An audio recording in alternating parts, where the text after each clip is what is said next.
లోకేష్ గారు స్పందించారు. అక్కడ పొరపాటు జరిగింది, క్షమించండి అన్నారు. పవన్ కళ్యాణ్ గారు ఎందుకు స్పందించలేదు?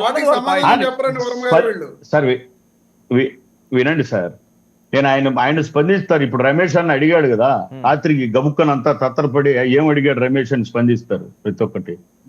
మినిస్ట్రీలో ఒక స్టేట్మెంట్ నేను మాట్లాడిన వాళ్ళ మధ్యలో నేను మాట్లాడుతున్నా, అసలు మాట్లాడలేదు. నేను వచ్చానా గౌరవంగా విని రాసుకున్నా. ఓకే ఓకే ఓకే రమేష్ మాట్లాడమని నేను చెప్పాను. నీ టైంలో నువ్వు రాసుకో ఎందుకు ఎగిరి పడుతున్నావు?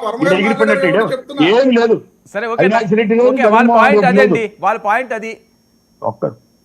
నేను చెప్పేది ఏంటంటే సార్, ఇప్పుడు హోమ్ మినిస్టర్ స్పందించాలని అన్నాడు కదా, ఆ రోజు బాధ్యత తీసుకుంటున్నారు, ఉమ్మడి బాధ్యత తీసుకుంటున్నారు. ఎందుకు లోకేష్ గారు చెప్పాల్సింది వచ్చిందంటే, సేమ్ డే ఇద్దరికి రిప్రజెంటేషన్ వెళ్ళాయి.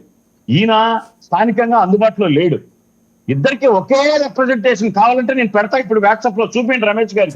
కడప జిల్లా నుంచి బీజేపీ, టీడీపీ, జనసేన, దైవ సంఘాలు మొత్తం అన్ని కలిపి ఒక కూటమిగా మా వాళ్ళు కూడా పాల్గొన్నారు. అక్కడ ఒక తీర్మానం చేసి ఒక లెటర్ ముఖ్యమంత్రి గారికి, ఉప ముఖ్యమంత్రి గారికి పెట్టారు. ఇంకొక అంశం, కడప లోకేష్ గారికి చేరింది, ఆయన అందుబాటులో ఉండి ఇమీడియట్ గా స్పందించాడు. కడప జగన్మోహన్ గవర్నమెంట్ కదా, అలా జరిగిందా? నేను మాట్లాడుకుంటాను. లోకేష్ గారు ఎవరితో మాట్లాడతారు సార్? ముఖ్యమంత్రి గారు, ఉప ముఖ్యమంత్రి గారు శాఖలతో మాట్లాడే కదా చేస్తాడు. ఓకే, మీ పాయింట్ మీరు చెప్పండి. అది ఒక విషయం. ఆయన ఎందుకు మాట్లాడలేదు? సనాతనమైన కూల్ చేసినాడా అంటే వినండి, ఇన్ని మాట్లాడే వ్యక్తి సరే ముఖ్యమంత్రికి అయిపోయింది సార్. వినండి, ముఖ్యమంత్రి గారికి మరి ఈయనెవరు, మన అవినాష్ రెడ్డి గారికి, మాజీ ముఖ్యమంత్రి గారికి, ఇక్కడున్న రమేష్ గారికి ఆ కేంద్రం నుంచి వచ్చిన ఏమైంది జీవో, ఎందువల్ల దానికి ఫారెస్ట్ అధికారులు రావాల్సింది అది తెలుసుకోమనండి. ఓకే ఓకే సరే, టెక్నికల్ అంశాలు చూద్దాం. రమేష్ ఒక నిమిషం అండి, రమేష్ మీరు వెయిట్ చేయండి. నాగేంద్ర గారు ఒక నిమిషం. రమేష్ మీ టర్న్ వచ్చిన తర్వాత మీరు మాట్లాడండి. రమేష్ గారు మీ టర్న్ వచ్చిన తర్వాత మీరు మాట్లాడండి, రాసుకోండి.